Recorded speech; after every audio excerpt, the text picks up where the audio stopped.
Dr. William Gladney.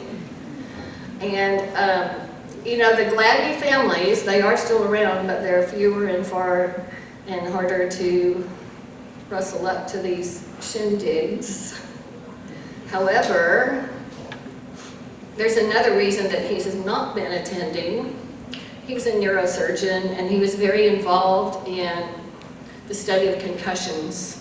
So it just happens that their concussion annual convention was, guess what? The 4th weekend of July for the last 20 years. But he did do a presentation before that in Louisiana. He's from Baton Rouge, and my Aunt Lucretia was living in Baton Rouge, and she's in hog heaven now. But her cousin Sharon, one of my first cousins, and she was supposed to get here.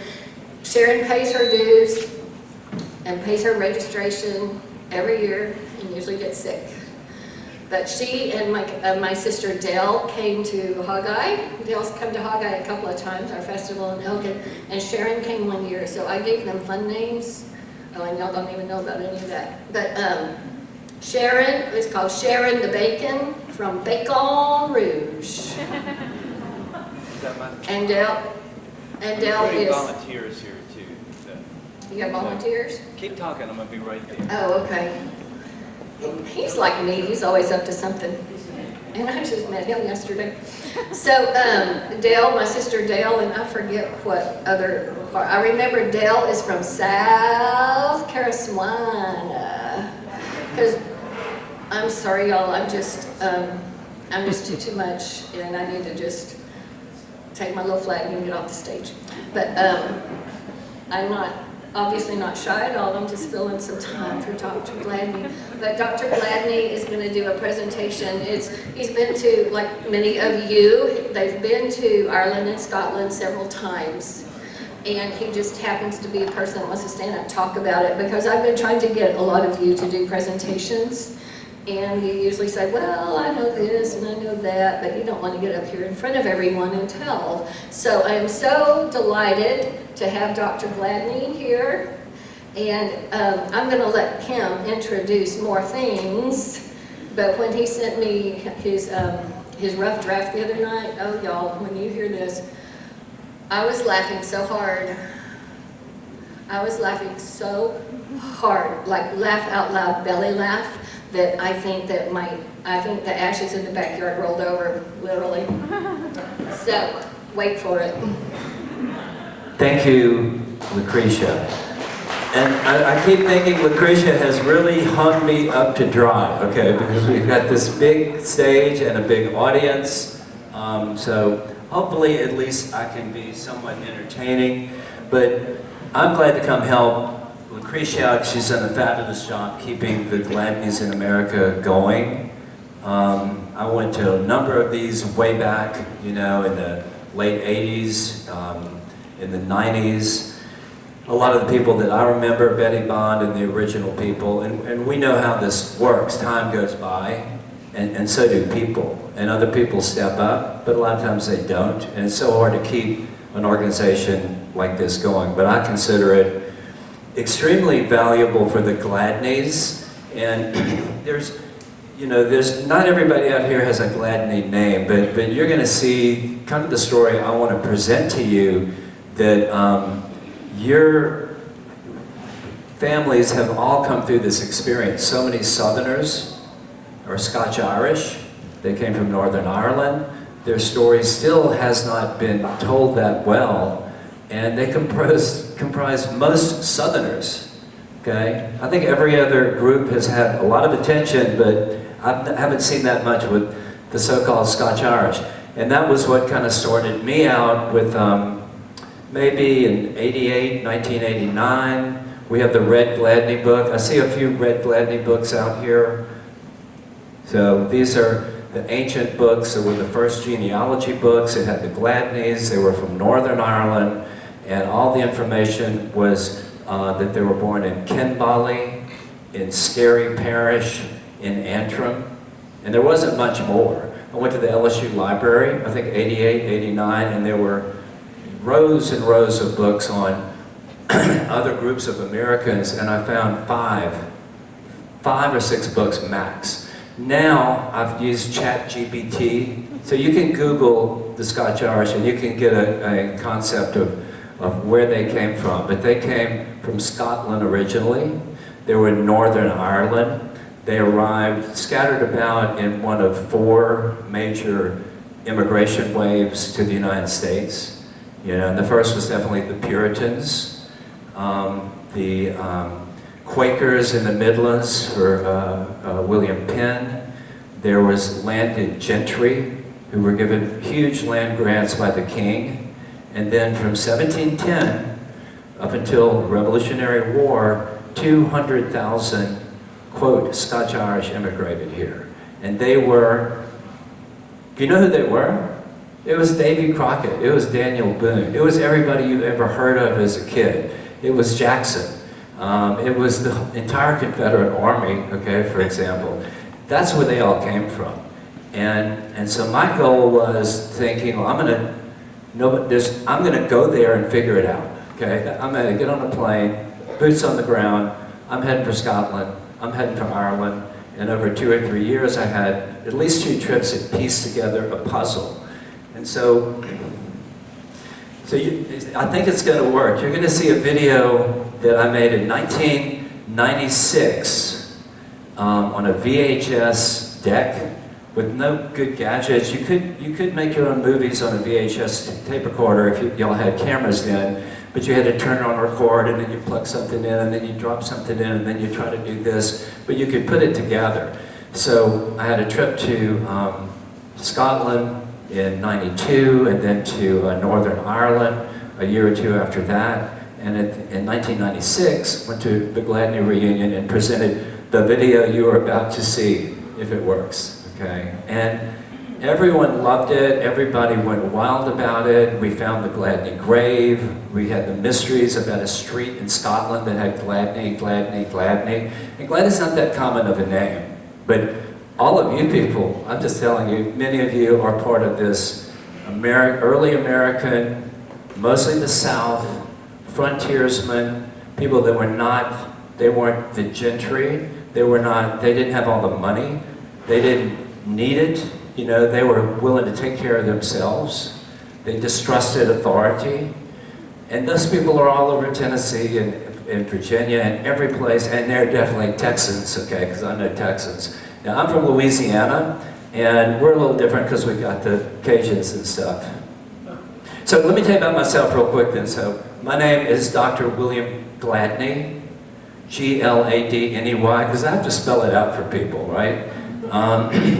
And I'm a neurologist. I practiced neurology for 40 years. I retired 6 months ago. I'm still walking on eggshells, like I'm retired. That's really kind of hard to adapt to for doctors. But a lot of my practice was sports concussion. I had NFL players. I was big with the CTE, chronic traumatic encephalopathy, part of the concussion revolution, I guess. It took place at one time when the NFL was covering it up. And by the way, the VA DOD was doing the same thing with our guys who were getting blown up in Iraq. I'm saying until, 09, 2010, 2011. Now that's changed. Now, particularly our soldiers are getting taken care of and people understand it. But there was a point that, particularly when they were using IEDs in Iraq, and everybody in the Humvee didn't get killed, but they armored these vehicles so they wouldn't get killed, but they would get concussions. And initially, nobody would believe them. The VA, oh, there's something wrong with this guy. He's just trying to goof off. But don't get me started on that. So, but back to my practice, neurology, all of that. And I definitely had time to help out for the Gladneys in America. I haven't really done anything in about 2 years, and I was afraid maybe they're gone, maybe COVID wiped them out. And I talked to Lucretia, and I said, I'll help, okay? And then I tried to back out of it, but I couldn't. So I drove all the way up here to Kilgore, Texas, which is a pretty cool place. I like y'all's town. So you're going to see a video that hopefully it won't bore you too much. It's kind of raw. I could have re-edited some of this, but it's VHS that I finally made electronic and then had it put together. It's about 20 minutes long. It's a voyage of discovery, of trying to find out what are our roots. Everybody wants to talk about their roots. How about us? How about Southerners? What's our real roots? Where do we go back to? And you'll see, you know, it's not Rome, Italy, you know. It's mostly Northern Ireland, Southern Scotland. That's what makes us up. And so there's a history that precedes that for hundreds of years. And it's a history, if you learn about, you can take it all in. It makes you, I think, bigger and makes you understand things better. Does that sound like something worthwhile to y'all? Yes or no? Thank you. All right, so let's see, we've got all this.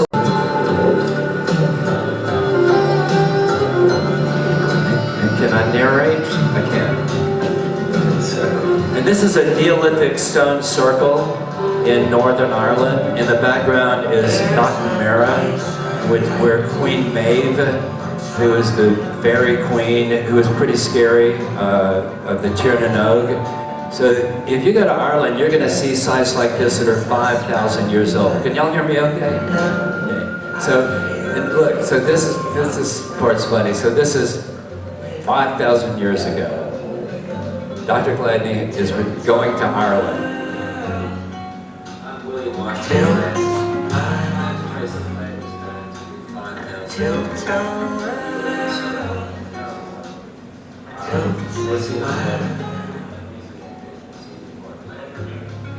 This video documents the quest. Trace the I look up and see the stars. Somehow they don't seem so far with you. And I dream my biggest dreams.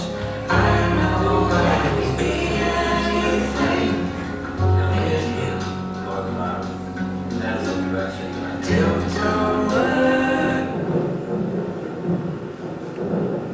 Their Celtic roots. The quest begins in Northern Ireland. From the Gladneys in America genealogy book, I knew the Gladneys had come from Kinbally. What I didn't know was, where is Kinbally? I knew that Kinbally was supposedly in Skerry Parish, in County Antrim, in Northern Ireland, and that is the direction that I headed out. So that's the coast in Northern Ireland all the way up. The thistle is the flower of Scotland. Are you all aware of that? It's pretty, but don't touch it because it'll stick you, and that's why the Scots have it.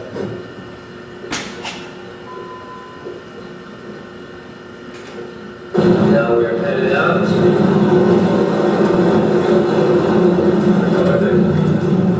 Northern Ireland. It's somewhere up this way.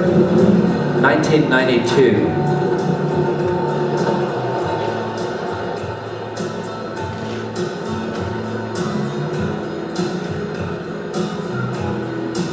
Somewhere.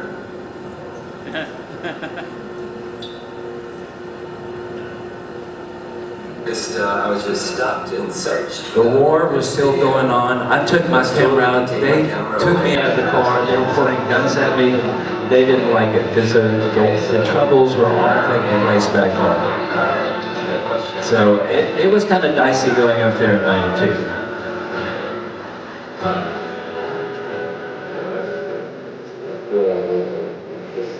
It's a Warren Zevon song. I don't know if you know this or not. It's Lawyers, Guns, and Money, because it was definitely sort of it wasn't that dangerous, but it was a little edgy.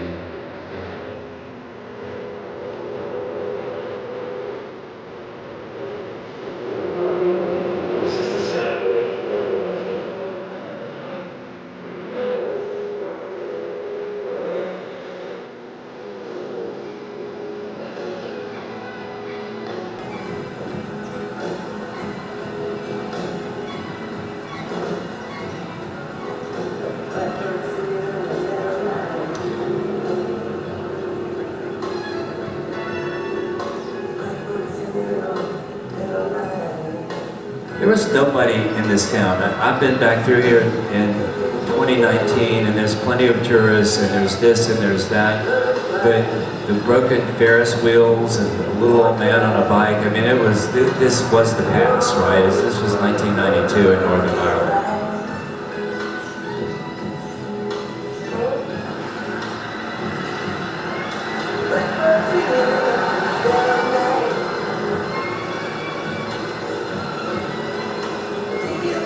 So some of this is a little slow, okay, because I didn't have time to edit it further down. But Antrim's gorgeous, though. You'll see some of my other pictures. You've heard of Antrim? Antrim is green as an emerald. But I'm heading down to Brookshean, to at Kinbally. I'm trying to find Kinbally because Kinbally does not show up in a map. And you'll kind of see how I discovered it.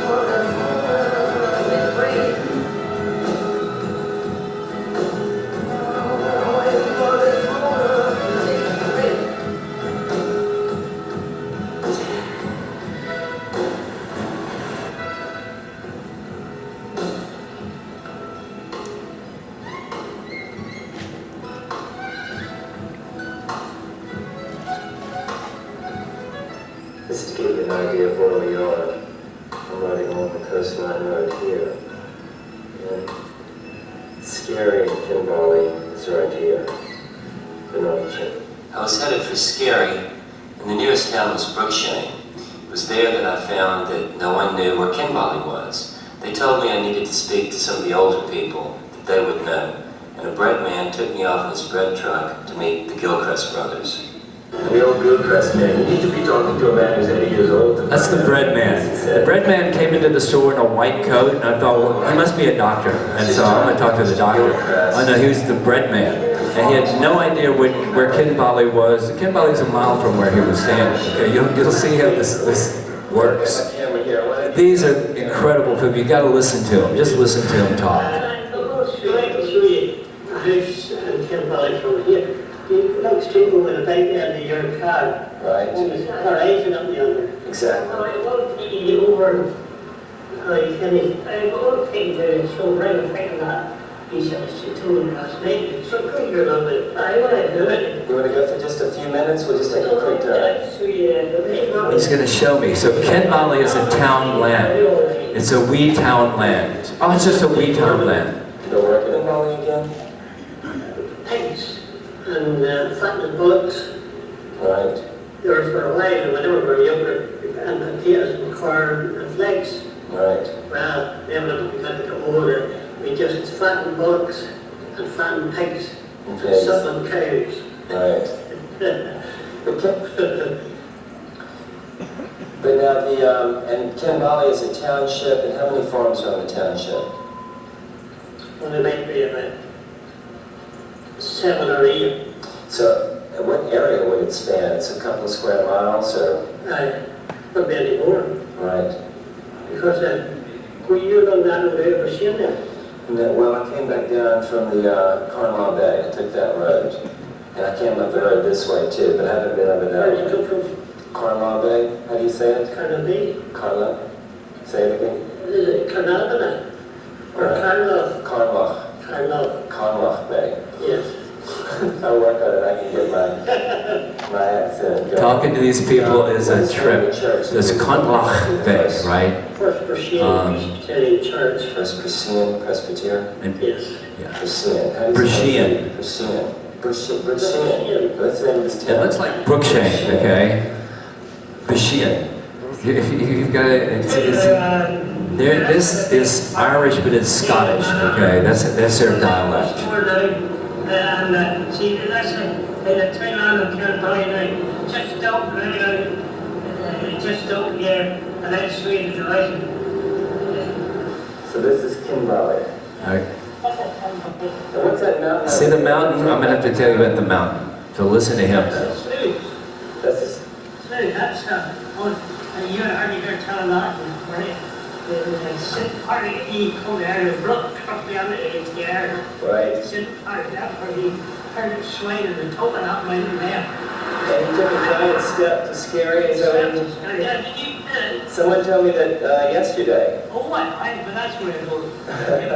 Anybody follow that? The mountain is called Slemish. I could never understand what he said, but it's St. Patrick's Mountain. St. Patrick was a prisoner there for 6 years. In one step, he went from that mountain to the scary church, and everyone would say, "Have you heard that story?" And I'm like, "I just heard the story 30 minutes ago from the other guy." Okay, and here he's talking about a burn. A burn? That's they call out there. A small stream. A stream. And they use this to irrigate. This is the land of Kinbali. Say it though. Burn. Burn. It's still a burn in that Like a burn. It's a button. It's a button. I said, what's a button? It's a wee stream. I said, button, like a button on your hand. It's so much fun to talk to these people. I don't think they even talk like this anymore. This is the first Presbyterian. I mean, the dialect is interesting. It's English, kind of, right? Kind of like talking with Texans, though, okay? Sometimes you get a little trouble with that, right? Where you could possibly be buried at. So, Here's one date that looks to me like it says 1777. it's a Presbyterian church, and you think, well, the Gladney ancestor could be there. There's a great simple stone on it. Perhaps the tomb of the unknown Gladney. The tomb of the unknown Gladney. But we were told there was no Gladney recorded there. There was no Gladney stone. There's no Gladney grave. And I'm looking at the stones like, you know, they're all unmarked or they're worn away. And they look like, you know, the Neolithic stones. You know, the stones have always been a marker. It had that kind of feeling to me. But I didn't, in the video, you could see me walk right by the Gladney grave. And I didn't see it because I was told, well, there is no Gladney grave there. Returned to Northern Ireland So- last year. She met Mr. Gilchrist and explored the... My sister went back. Brookshank. Incredibly, she managed to find a gravestone that had Gladney on it. Here's the Gladney tombstone. You can read Gladney, G-L-A-D-N-E-Y, across this part of the stone. The date is unclear, but it looks to be in the very late 1600s. So my sister Gay, she just wouldn't found the stone. She didn't hear that you couldn't find one, so she found it, right? And so that's a big deal, I think. There are Koenig, daughter of Mary Gay Gladney, looking at the stone. There's a set of stones here. Gladney stone is the one on the far left. Having successfully found Kinbali and even a Gladney grave in Antrim in Northern Ireland, the task now lay in finding a Gladney connection in Scotland. Scotland is important because the settlers who came to the Ulster plantation in Northern Ireland in the 1600s were from the lowlands of Scotland. This map shows the origin of immigrants from North Britain to Northern Ireland. Many came from along the seaboard, since this was a short distance into Northern Ireland. But please note in Fife, the areas in which settlers came from on their way to Northern Ireland. We learned from the Gladneys in America that there was a Gladney house on Gladney Street in a small town called Ceres here in Fife, just north of Edinburgh and near St. Andrews. On this map we can see Ceres here, and the little town of Bridgeend, which is a village continuous with Ceres. The hill of Tarvet is here. Cooper is located here, and St. Andrews is along the coastline here. That's my sister. We all are much younger then, okay? I sound really intelligent back then. I don't think I sound that smart anymore. But that's my sister. So you had to find Scotland, and it's Scotland, but it's southern Scotland. Southern Scotland is Protestant. Southern Scotland is Rob Roy, Sir Walter Scott. It's like the Wild West. Rustlers, Reapers, all the Walter Scott novels about it. It's like the Wild West for 300 years. That's where our ancestors were. They were pretty tough people, okay, I guess you'd say. And here we are walking around, just around the road.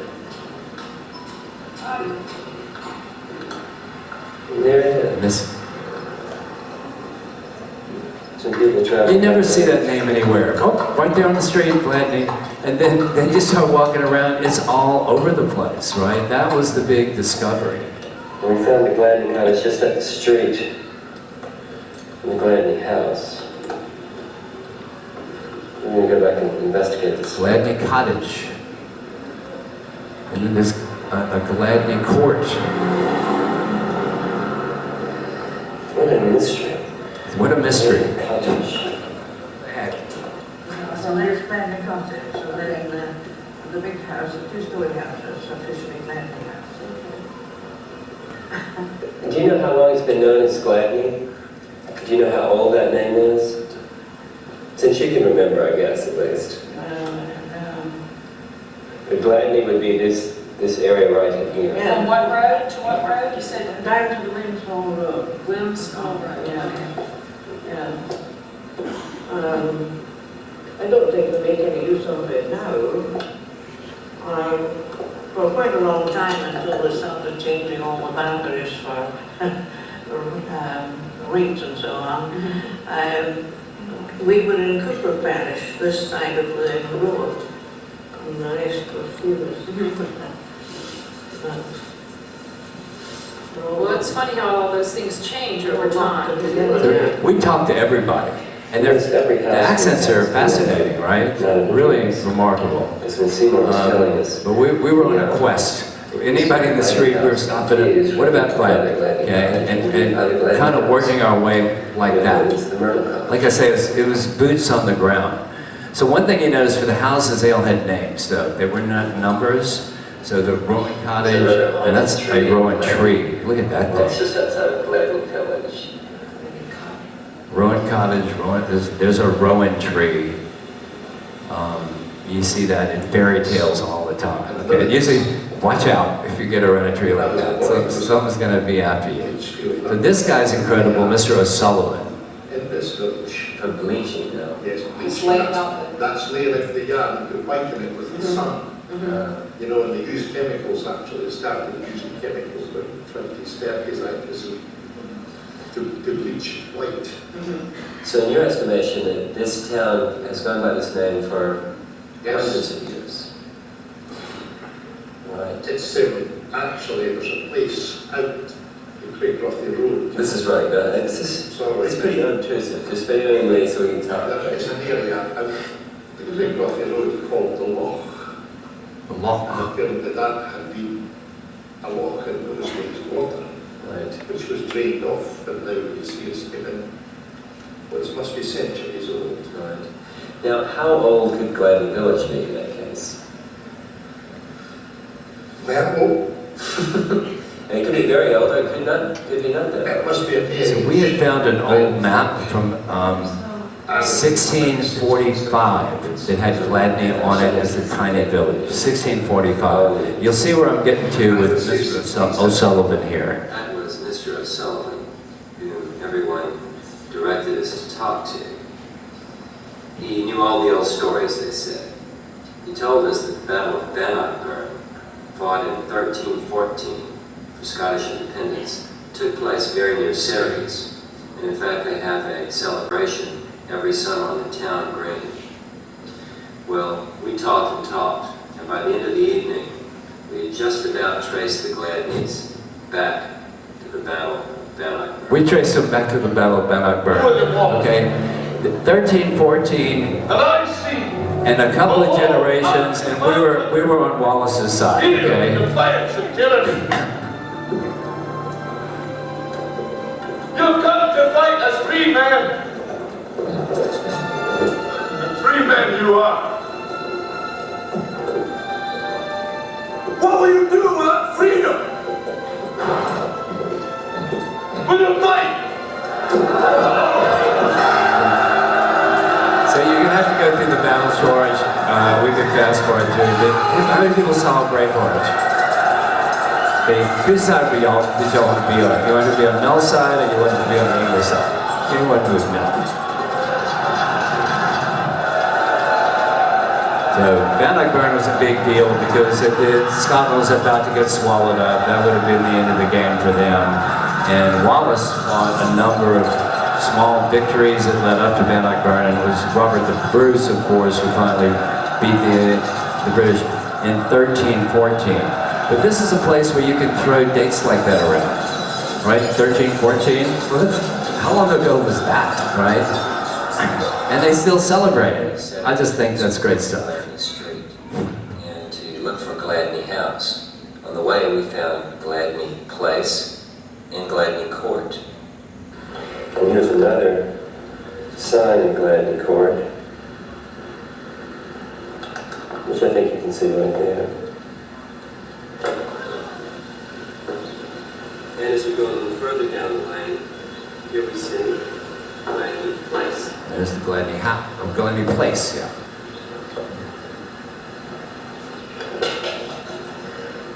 Here's the Gladney House. Here's the famous This is an Gladney older House. house, which has been here for some time.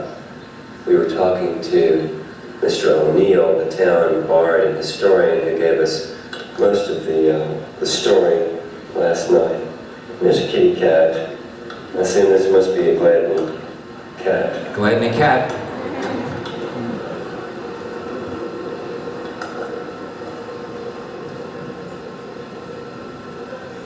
Okay, here we go. Tell me again. Do you want to know about the beach? Here we have Mr. and Mrs. Sindall. Did I say that correctly? Sandal, who live in, well, here's the name right above them, the Gladney House. And they're telling us about the, Bleach room. right, Next door, they used to bleach the linen. And then we have the latch burn at the bottom. latch burn. Now, what's a latch burn? It's the latch burn. That's what it's called. And it goes into the series bed, That's right, goes into the series bed. which actually goes into the bed of the evening. And that's really just the water that comes up the hill. And the weavers, this was a weaving area, you were telling me. Weaving was a big thing. Weaving, of course, was big for the Scotch-Irish and linen trade and all of that. Now these are, tell me what these are again. These are the, These have been the workers' cottages for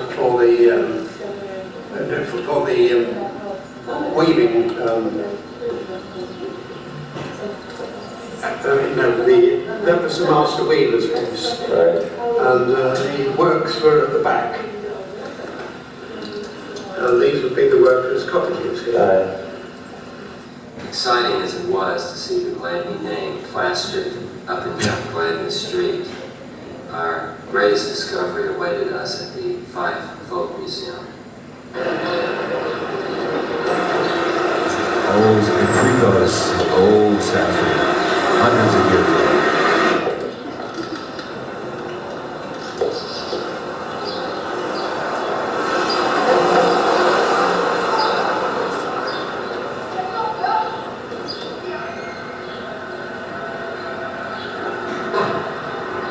It's like the marshal, okay? He's watching you too, okay? He's been watching people for probably 300 years. So this was the Fife Museum, Folk Museum. That's, if anybody goes to make this trip, you'll see a lot of this, but you have to stop at this museum. And it's got incredible pictures. This guy is clearly a leprechaun. I do not think he is definitely a leprechaun. Look at the horses.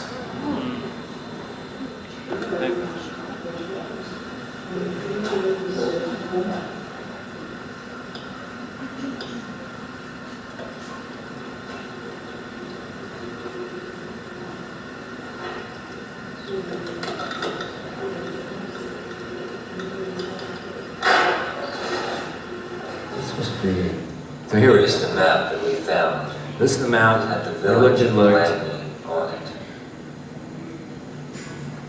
The date on the map is 1645. If you look at the lower center of the screen, you can see 1645 quite clearly.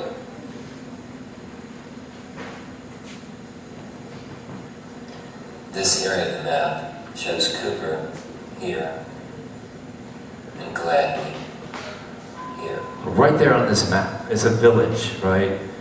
I mean, the street name's there, but this is 300 years before. There is a village there. That name goes back that far. So that's a big deal. That's a big connection to that name. 1640. village of. I think that was my old cell phone antenna that I was pointing with. Did you see it up there? One of those old antennas, that's what I was pointing with.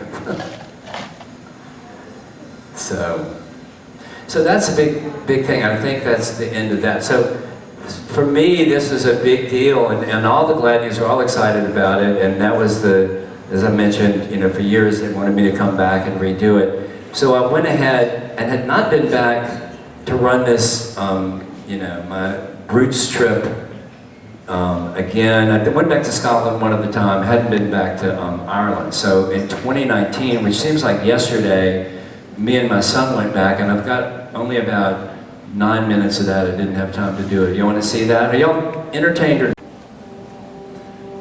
Gladney Family Scotland. This was made for Lucretia, okay, but I couldn't completely finish it. That's in Urquhart Castle, Firth of Forth. You ever heard of that name? So watch this. Fife of Forth. Firth of Forth. Forth of Fife. Firth. Firth of Fife. The Firth of Forth. Once you start saying it, the Firth of Forth and the Firth of Fife We have on the sheet. it's impossible to say, okay? The Firth of Forth. Yes, we really have trouble with that. Is that Killis? That's Nelson's Tower, that's in Edinburgh, beautiful town. With that name. But you're not going to see that much of it. So this is series with the GoPro. And here's the turn. The famous Gladney House. There she blows again.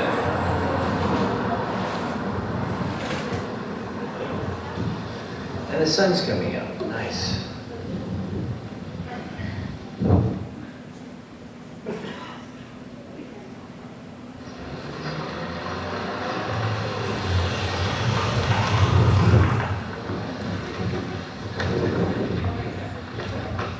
And it's for sale. And it's for sale.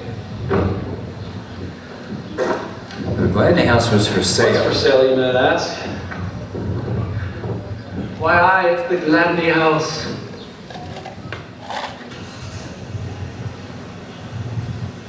We should all chipped in and bought the Gladney House. We could all take turns going to Scotland. Gladney House. But it already sold. In 1995, it's a little bit different. Gladney House is here, and I'll show you this. So we go back along here. Gladney House is right in the back. We were here before. This was not here. Okay? The junk pile. The trash pile wasn't there when we came. And then I believe this heads back towards the Gladney Farm. And the little old people that were at the back door, they were gone.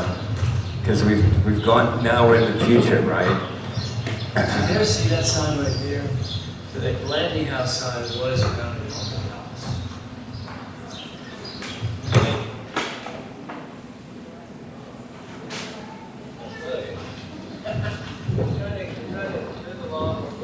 Gladney Cottage, Gladney Street. We've done some other good shots for it. It's pretty good. Here, wait, here's the cottage. This is not edited down all the way.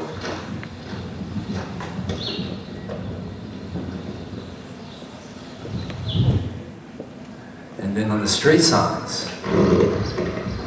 And So this is, tell us about this monument. To commemorate the benediction of Scotland's independence on the field of Bannockburn, 24th June 1314. Was that Robert the Bruce? The tradition of the part taken therein by the men of Ceres. by the men of Ceres, you see? So, come on. That could have been a Gladney and So Bannock, we've right? gotten on another road back to what is called the Gladney Farm. That's back over this way. This is the Gladney Farm.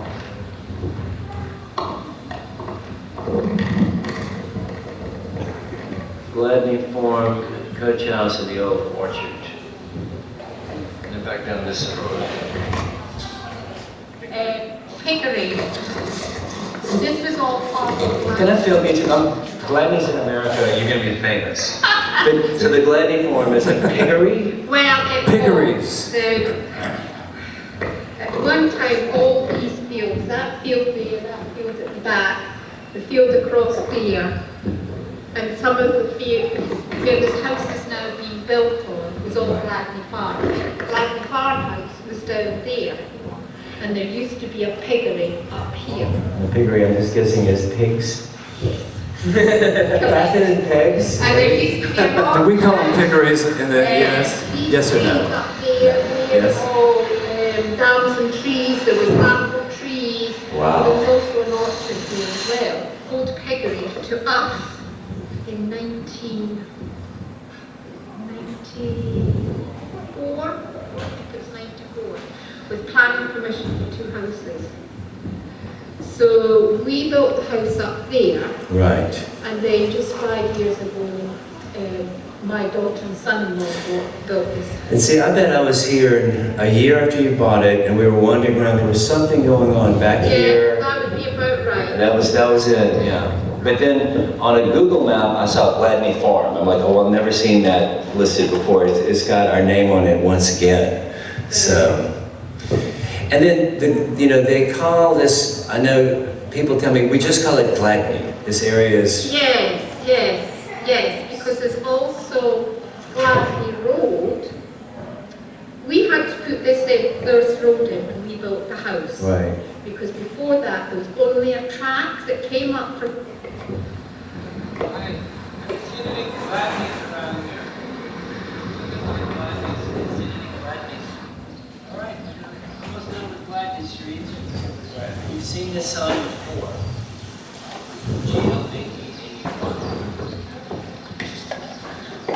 All right, bud.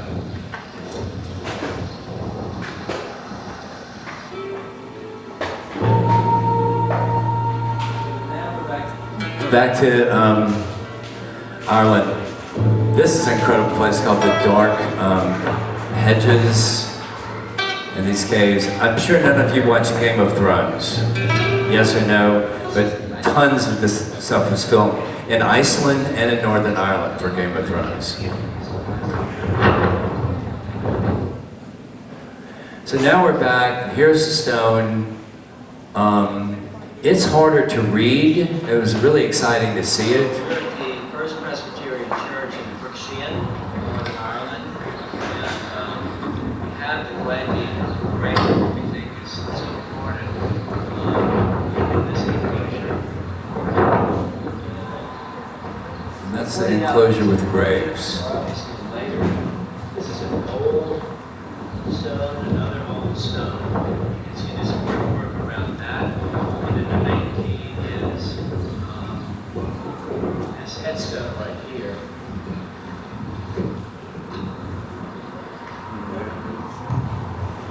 This is someone, it's Gladney Smith. So we're going to continue to investigate this. Of course, it's been since 1992 that I was here. I didn't find the tombstone because the Gladney Red Book said there was no grave here, or no record.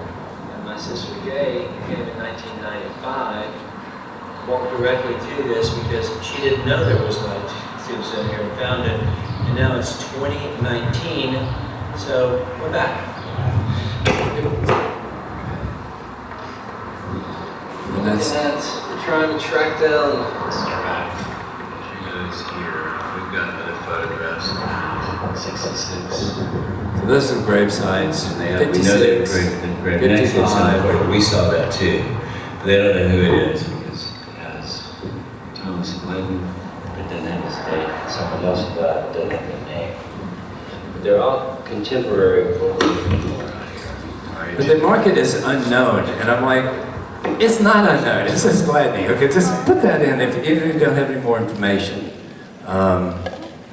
So that's probably the end of no, I've got my other slideshow. So here's where we are. That's when we went back. Some slides, and I'm going to try not to. I could spend a lot of time spinning stories for y'all, but we're just going to start with these. So now Gladney's in Scotland, and this is for the GIA. Is that where we are now? The Gladney's in America. The GIA, is that official, Molly? Remember the board meeting? Anyway, this slideshow's for Gladney's in America. So first you go to Edinburgh, And you got to learn how to say Edinburgh, Edinburgh. And even as good as you say it, you still hadn't said it right. They'll still correct you, right? But it's not Edinburgh. So Edinburgh, if you've been to it, is fabulous. It looks like the Harry Potter stuff, because of course the writer for Harry Potter wrote all those stories in a cafe in the old part of Edinburgh.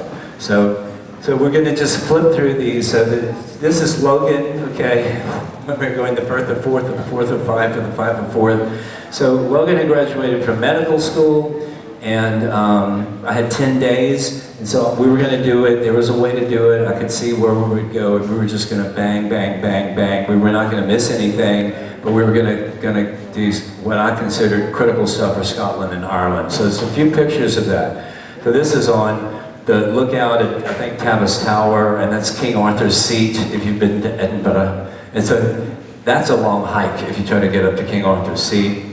Can't say enough about Edinburgh. Next slide. And there it is up on the mountain. Beautiful. You have to go to Edinburgh. And that's enough said about that. Next one. So, Holyrood House. Did y'all go to Holyrood House when y'all went? Because I skipped it before, but that's the Royal House of Scotland. And it's fabulous. Look at the bagpipers those guys have. Okay, they got a lot of pipes. So, let me tell you one of my stories about Edinburgh. The first time that I went there, I was, I don't know, let me think,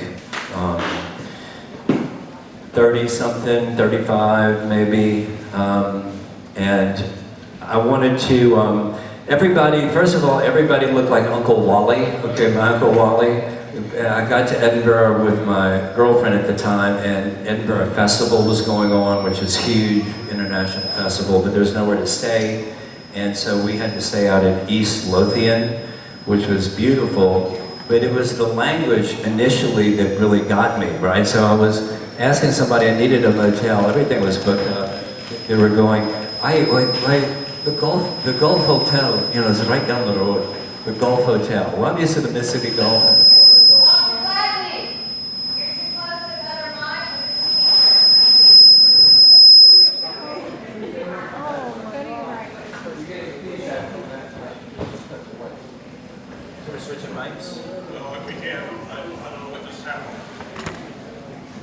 The battery went dead in this. We needed a place to stay. You can go to the Gulf Hotel. So I went up and down the street looking for the G-U-L-F, the Gulf Hotel. And I finally asked somebody, I said, I can't find the Gulf Hotel. And he's going, lad, it's not the Gulf Hotel, it's a Gulf Hotel. He was saying golf. The Gulf Hotel. Everybody plays golf in Scotland. Oh, there's the Gulf Hotel. But you can go to the Gulf Hotel, because they say golf, just like that. There was a guy I was talking to, their accents are so great, and I was asking, well, what do you do? What do you like to do here? And he tells me, there's button in the leg. And that's what he said, B-U-T-T-O-N in the leg, L-E-G. And I said, button in the leg? And he goes, well, I was thinking button in the leg, that's some crazy little dance they may do. Let's do some button in the leg. No, that was boating in the lake. But he said button in the leg, but when I said back to him, button in the leg, because he heard boating in the lake. You see how the language works like that? Because I'm a neurologist and linguistics and how things are pronounced and how languages evolve and the accents that people build into them. And so why they have to have grammar to hold a language down. Like the French are like that. The French, you cannot say something a different way. They've kept French the same way for a couple of hundred years, but our languages drift in communities. You know, we got more access down in South Louisiana than y'all can shake a stick at. And it's still, the words are the same, but what you hear is different. So, button in the leg is boating in the lake. And for that guy, I was telling him, I said, you know, I really like the Scottish accent. And he goes, I quite like the American accent too. And I'm like, okay, well, I've got an accent to him, right? But in Scotland, I wanted to buy some bagpipes. I'm not a great musician, but I like to play musical instruments. And I'm pretty good on a harmonica. I can play a Neil Young song on a guitar. And I'll pick up just about any instrument I can get. But I was going to get some bagpipes. And I was asking, where should I go? This is Edinburgh, and in 1992, I think. And there was some two old men, these handmade bagpipes up on the high street. Went in the shop, and you know, there's just ancient shop with these carving tools. And I walked in and announced, I want to buy some bagpipes. So they looked at me and they're shaking their head. No, you can't buy bagpipes. And they goes, sir, young sir, they're too expensive to hang on the wall. Now I told you this story last night. He said, now what we will sell you is a weed chanter. And that's a little thing that looks like a recorder, the chanter that you practice on. So they were willing to sell me for $15 a weed chanter. But they were not going to sell me a $1,500 pair of bagpipes. And I thought, these people look like Americans. They don't think like Americans. If I was in New York City and I wanted a Les Paul for $4,000, doc, particularly a young doctor, let me show you the Les Paul over here. This is only $5 grand. They wouldn't sell it to me. And they were like that. There was something about them that you just didn't anticipate. It's just something different, right? The salesman, no, you can't buy that.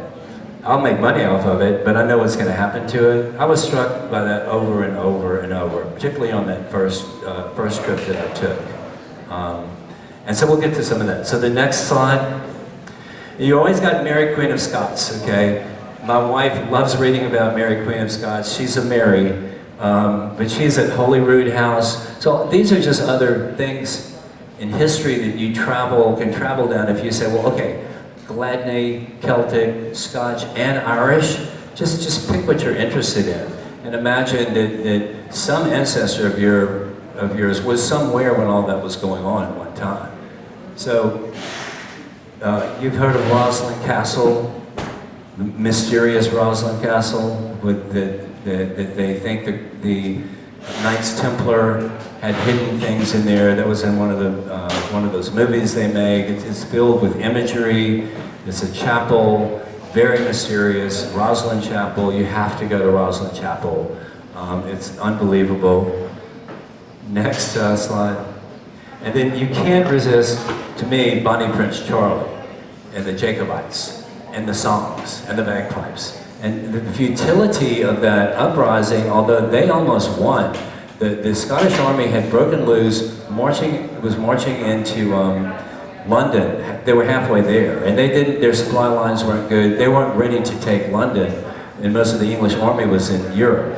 But in London, they were packing their bags to go. If they had just spurred the horses, just charged into London, the whole thing would have collapsed. But they got nervous, didn't think they could support their troops, and they went back to Scotland, where they lost at Culloden Moor. And so if you want a sad battleground, I'd say Gettysburg is a sad battleground for me, but of course I'm a Southerner, and you don't have to guess which side I was on at Gettysburg. When I finally went to Gettysburg, and I have a Gladney, James Beckett Gladney I was just mentioning. My great-great-great-grandfather was in Pickett's charge. Would you believe that? I don't think I would, but that's a fact. He was with the 11th Mississippi, Pickett's charge, James Beckett and his brother from Aberdeen. It was Company I, and they called them the Kid Glove Company because they were so young. So 38 kids, all but 3 were killed or wounded on that afternoon, as was a lot of young men in Mississippi.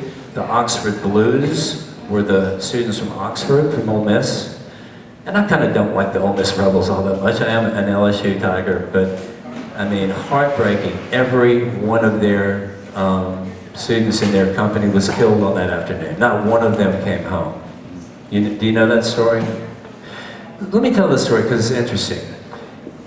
They had manservants, okay? Manservants. So I guess you call them slaves, but these are like 19-year-olds. And I can bet you anything, that guy with his 19-year-old manservant cut up more than anybody you could possibly imagine, right? On campaign. And so this is in this book of the 11th Mississippi.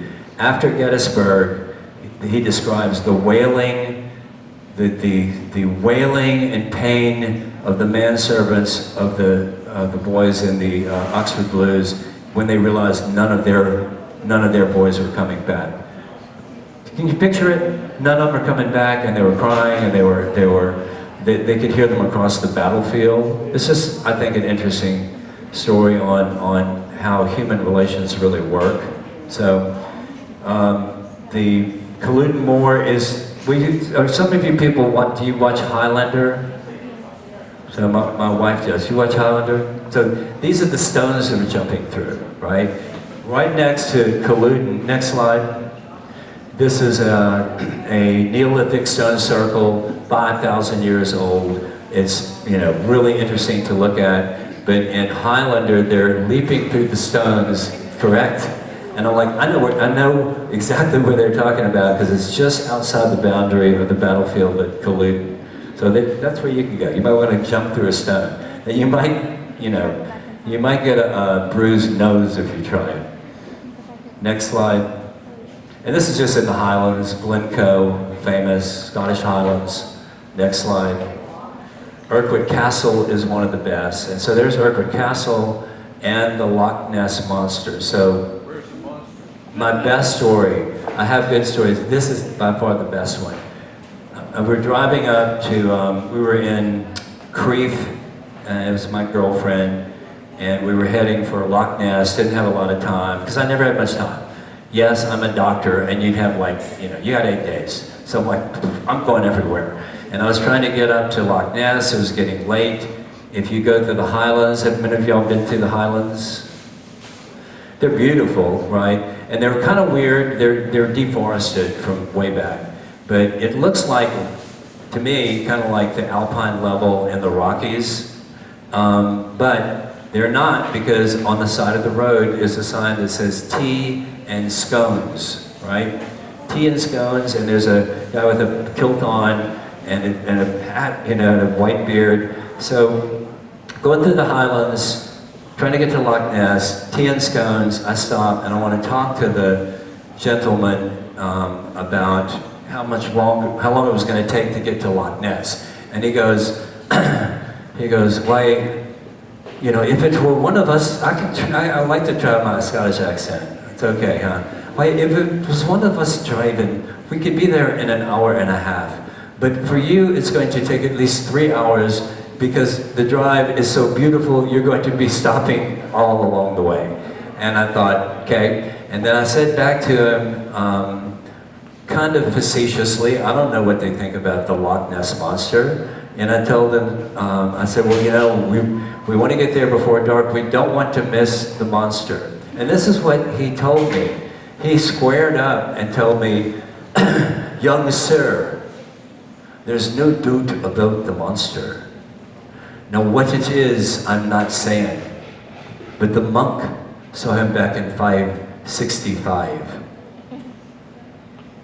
I'm like, did he say 565? That is not a date that we just sling around, right? Well, what back in was it 558? We don't have a language for time like that, and that's the story. Do y'all know the story? Some of you? No, you don't. So Loch Ness, is it a plesiosaur? What could it be? Why would you have a dinosaur in Loch Ness? But no, the monk, Saint Columba, in 565, was crossing Loch Ness to Christianize the Picts, who painted themselves blue, and in the loch, a monster rose up, and a lot of these, particularly the Irish monks, they were wizards. They could pick rocks up and go this way with them, and sprinkle holy water on stuff, and it's like kind of like Lord of the Rings. St. Patrick was the same way. So St. Columba had put some holy water on him, the monster went down. And so you think, this is a story, a legend, that they have been telling for 1,500 years, 1,500 years? I mean, how far back to 565? It's what it is down there, I'm not saying, but the monk saw it back in 565. I just think that's a great story, huh? Anybody like that story? And the monk. St. Columba was actually, there's lots of writing about him. He was it's well known a lot of the things that he did. Now you got to take it with a grain of salt about the monster, but he was extremely well educated, and you'll see that his mountain, that mountain that I was talking to with Thomas Gilchrist, you see the mountain right there? That is St. Patrick's Mountain. I mean, it's like 6 miles from Brookshean. And it's St. Patrick was brought as a slave from age 12 to whatever, and there was a chieftain, Bullock, he had been stolen and kept as a slave, and that's where he discovered God, and he Christianized the pagans. And then Scary Church, the ancient church, is not far down the road, and so that was his first church. But the story that I heard in Brookshean, the minute I got there, after I talked to the bread man, was somebody pointed, "Hey, do you see the mountain over there? Because it's a volcanic mountain. It's an old volcanic mountain. It sits up. Hey, do you see the mountain?" And the name of it is the Slimish, because I couldn't understand what they were saying. Thomas called it the Skelligs or the Skelligs, but it's called the Slimish. That's St. Patrick's Mountain, and they'll tell you this. Look, you see the mountain right there. Did you know that St. Patrick in one step went from Slimish Mountain to the Scary Church? And there's a stone that has his footprint in it. Well, when they told me in one step, St. Patrick went from here to there, that's a crazy story. What is that story supposed to mean? Well, that's another 1,500-year-old story that they've told. They're still telling it.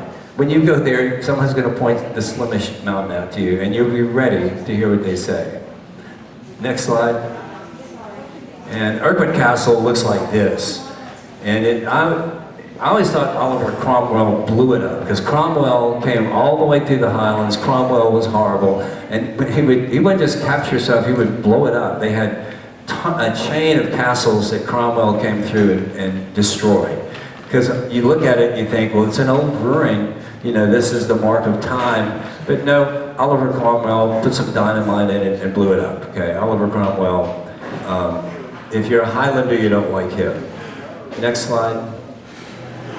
And here's St. Columba, who lived from 521 to 597. And there's my quote. There's no doubt about the monster. Now what it is, I'm not saying, but the monk saw it back in 565. And here's the monster here. Okay, those are those old photographs they used to have. And here's St. Columba Christianizing the Picts. Next slide. And Stirling Castle, if you've been there, y'all went to Stirling Castle, you have to go to Stirling Castle. That's Robert the Bruce. And next slide. So there's Robert the Bruce and Logan. Logan's got his sword in his hand too, it looks like. Next slide, in the Battle of Bannockburn, 1314. And you can see Stirling Castle back up there. And you're not far down the road from Ceres for that one. Next slide. And here we have Braveheart. Still a great movie. So, but it's a little off, because Braveheart is playing William Wallace. So William Wallace is a key. Robert the Bruce, yeah, big hero, but Wallace was the key, and Wallace is the one that was a raider. He had won a couple of battles against the English. He was stirring the Scots up. He kind of set the stage for the success that Robert the Bruce had. They did capture William Wallace. He was drawn and quartered. At least we don't do that anymore, okay? But that's if they really don't want, if the authorities really don't like you. Next line. And there's the provost for Ceres. And that town goes to the 12th century. And I think there was evidence of a Roman garrison. That was about where the Romans stopped. So when the Romans took Britain, they always had a tough time. You always had the Celtic tribes rising up. There was a great Celtic queen, I'm thinking of her name, that she raised a rebellion. The Romans barely won, but they always won. And they pretty much drew the line. At some point, they were just not going to deal with the people further north. They didn't have enough to steal from them. They painted themselves blue. They were ferocious, and they just, don't stop here. And there was the Antonian Wall. There were 2 walls, and they just made a wall and decided, bring the legions back into London. Next slide. And that's the Fine Folk Museum that you will see when you visit Ceres. And there's a super nice lady there. May not be the same one I saw in '92, but there's always an old Scottish lady in this museum, and they're always a doll. And they'll tell you and talk with you. They're fun to talk to. Next slide. Gladney. Yes. Next slide. Cottage. You've seen this in the movies. Next slide. Gladney House. So we've seen all of this, but you can see it maybe more clearly. This is pictures I took with Logan. Next one, Gladney Farm. And then Gladney is now, it's still an area. It's part of the postal district. And if you look for land for sale, it'll list Gladney. And so it's not really a town, but the name is just plain stuck to this region, you know, for 300 or 400 years. So here we go, I put this in this afternoon. The ultimate experience, kiss the Blarney Stone or touch the Gladney sign. I say it's touch the Gladney sign. And that may be about it. St. Andrews, yes, beautiful. You've probably seen these ruins. And next slide, here's me and Logan. We're always looking for Gladney stones. You never know, you might get lucky, right? So we didn't look that long at St. Andrews. Next slide. So this is your map. I hope everyone knows this now, but maybe you don't. So this is when James I, when King James VI became James I of England, that unified Scotland and Ireland. Y'all familiar with this? And prior to that, every Scottish army that went south was defeated. Every English army that went north was usually crushed. They could never conquer each other. But once King James the Sixth became King James I of England, there's no more war, it's all one country. And so that meant that these people, from here down to here, the Lowlands, which was Sir Walter Scott, Rob Roy, they're really like cowboy westerns, you know, but the Scots were raiders and reavers and raider barons and, you know, romantic tales and riding in the middle of the night. That they could never subdue this area, it was too dangerous. But once is one country, well, this is no longer a border. And the police officer can come up and knock on your door. So it completely changed what they were capable of, what they had been doing for so long.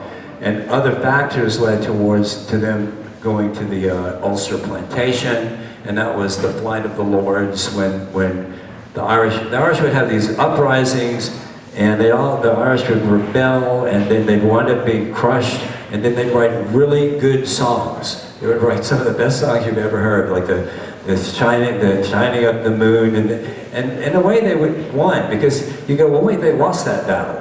But they had the song that they would sing for the next 100 years. So this was the uprising and the flight of the Lords in the north, and they lost, and the Irish aristocrats took off. They headed for Europe with whatever they could bring, and that left the land easy pickings for the British, but they needed settlers, and where they looked for settlers was here. Why? Because those people from the Wild West were pretty dang tough. They weren't scared of nothing, and you got some land for us over there. They were fine with that, and they could defend their communities, and they kind of operated on like the same line, you know, when there were not just a few Indians, but there were lots and lots and lots and lots and lots of Indians at one time. There weren't just a few, there were lots of Indians, and they were always on the frontier. It was always the Scotch-Irish that were pushing, that were the frontiersmen, and they all came to Texas, as you know. A bunch of them got killed at the Alamo, but that's that push all the way west to really all Sam Houston and all those guys that were here, and Davy Crockett. Next slide. And in Northern Ireland, we'll just click through these. I have nothing better to do. That's what Antrim looks like. It's spectacular.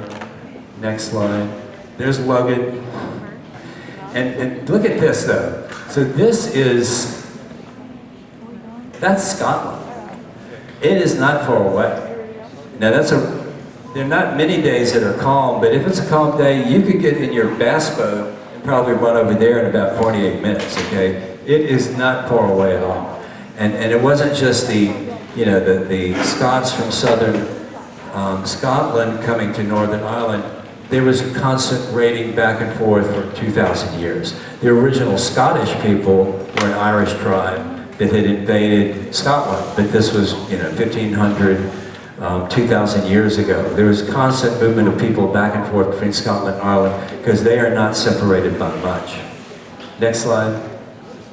And it's Yeats country, and the thing to say about Yeats, he's got, when I went to Northern Ireland because I was of the war, this guy told me to stay out of Armagh, and I thought, I'm not going through Armagh. I'm going around Armagh because that was leading to Belfast. So I lived all the way to the west, and the west was where Yeats's grave is. Ben Bulben, places that he wrote about, songs that are sang with Yeats. So you've got he's the Irish poet, and this is a big exhibit that was in Dublin. Next line. Dark Hedges, Game of Thrones. I guess they left. Logan knew all the Game of Thrones places. Dad, we gotta go to this place. You see those trees? Really spooky. And I have a video of this Irish girl in Northern Ireland. This is in Antrim, and she's really funny. I wish I had put it on here, but she was selling coffee, and I filmed her saying this, and she was going, there's almost no leprechauns left in Ireland. There's only 47 leprechauns left in Ireland because people have stopped believing in leprechauns, and leprechauns are going extinct in Ireland. 47 leprechauns at last count. Next slide. And that's the Dark Hedges. Next one. So yeah, so this is Scary Parish, and that if your intent is I would in solving the questions in the Red Book, what is Scary Parish? That defines Scary Parish right there. Ballymena is here, and Brookshean is right there. So that's Scary Parish. Next slide. This is the Scary Church, founded by St. Patrick. And that's near Brookshean. This is 1,500 years old. I mean, it's just unbelievable. Next slide. This is the same church, and then these people digging, I'm not sure why they showed up. I was going to put, or they did trying to dig up Gladney's, but then I thought no, but I'm not sure what they were digging for in the graveyard, but I had to put them in anyway. Next slide. And Kinbally is the townland, and so this is the area, that's Brookshean, it's small. Ballymena is the largest town near there, but Kinbally is just a wee townland. Next slide, and you see the importance of that, because if this is Brookshean, bang. So that's the first Presbyterian church of Brookshean. And that church was founded in 1600. So if there was a Gladney, or anyone that died there, that's where they're going to be buried. That's the first church, there's no others, right? So that's where the graveyard is. And you see how close it is to Kinbally. Next slide. So this is Kinbally, these are views of it. This is that mountain I told you about. And this is where I drove with Thomas Gilchrist 30 years before, but Logan and I took some pictures of it. Next line. And that's the Slimish. And I realized, I mean, I just kind of went over a lot of this about a week ago. Because what they were telling me, do you see the sketics of the Slimish? If you listen carefully to Thomas, like I did when I've been looking at the video, he's saying Slimish, which is a very odd name, with a Northern Irish accent. It was unintelligible what he was talking about, but that's the Slimish. Next line. And so it's beautiful. I haven't been to that mountain. That's why I'm going next time. And you can see how the landscape looks around it. Famously linked to St. Patrick. Go figure. Okay, you got the Gladney grave, St. Patrick. Everybody's heard of him. He could be from anywhere in Ireland. No, he's from 6 miles away from the Gladney grave. I'm just saying, you just don't get better than that, right? Next slide. And And there's St. Patrick. And taking the miraculous step to the church, which I heard, but I didn't know what they were talking about. Next line. So every St. Patrick's Day, it's a pilgrimage, okay? And I always get confused with St. Patrick's Day, is that a Catholic holiday or not? There's your green stripe and your orange stripe on that flag, by the way. This is a Protestant, this is Northern Ireland, and look at them. They're all hiking up the mountain, and you got leprechauns all over the place, so that could be kind of an interesting place to go to St. Patrick's Day. And I wouldn't worry about whether you're a Protestant Irishman or a Catholic Irishman, they all love St. Patrick, right? So just, everybody likes St. Patrick's Day, I think, right? Next one, and there's the church. Magical when I look at it. I can just walk down that road. Next slide. There's the headstone with mine. Really hard to read. I really think that stone's going to be gone, totally gone. So we're going to have to get somebody to help us keep that stone from disappearing. Next slide. You can barely read Gladney on it. That's from my photographs, but Judy's pictures look a little bit better, and she was there around that time. But the pictures we took 20 years ago, you can see it much better. So that's 25 years, it's eroding. And how could that be if it's, that stone at least is 1640. And then I'm thinking it's got to be cars, pollution, sulfates, or some reason why now you have a modern town around it with cars running around, and you can age that quickly when in over just 2.5 decades. And probably somebody would tell me I'm exactly right, that there's something that's causing that. Next slide. There's me and Logan. Next slide. These are multiple pictures I took because it's Gladney, but it's a little bit harder to read. It doesn't quite hit you. But next slide. This is the picture my sister took, and that's a photograph, but look at the detail of information that's on that slide. You see what I'm talking about? You can't see that anymore, and I don't know if it's underneath it. I don't know if you're going to lose everything. I don't know if finally you won't read the name Gladney on it, which would be a tragedy. But that is a photograph from 1993. Next slide. And this is my sister Gay. She did some artistic stuff and looked at it. But the headstones, I mean, maybe it's just the lichen that's on it, but you cannot see hardly any of that, over the last 2 years. And just a few more slides. Big L, Logan. And there's your gravesite. And these are all numbered, and they're all on they're accessible. I don't know if we have all that on the, is that easily accessible on the Gladney website, do you think, Lucretia? What? This info on the Gladney website? Yeah, you talked to Sam. They're all on there. We got to get out of here. One more slide and 2 more slides and we're done. Next, there's the grave. And here is the map with Gladney on it right there. And that's it, ladies and gentlemen.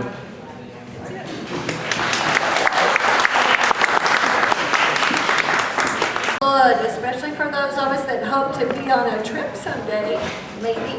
So even if it's not Gladney cousins, maybe Dudley cousins or just first cousins, but I have had a lot of interest lately, and I've had a lot of really good interest in the things that we have learned here. So thank you again.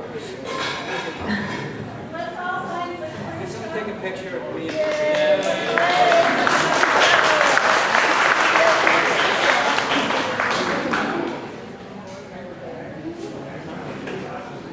Vice is President, Kathy Newman, Vice President, Tawny Adams, Secretary, Amy Wilson, Treasurer. Where'd Amy go? Amy, come in line. We're doing a picture of the new officers, please, for the Gladney-gram. Wally, historian. Wally Gladney, historian.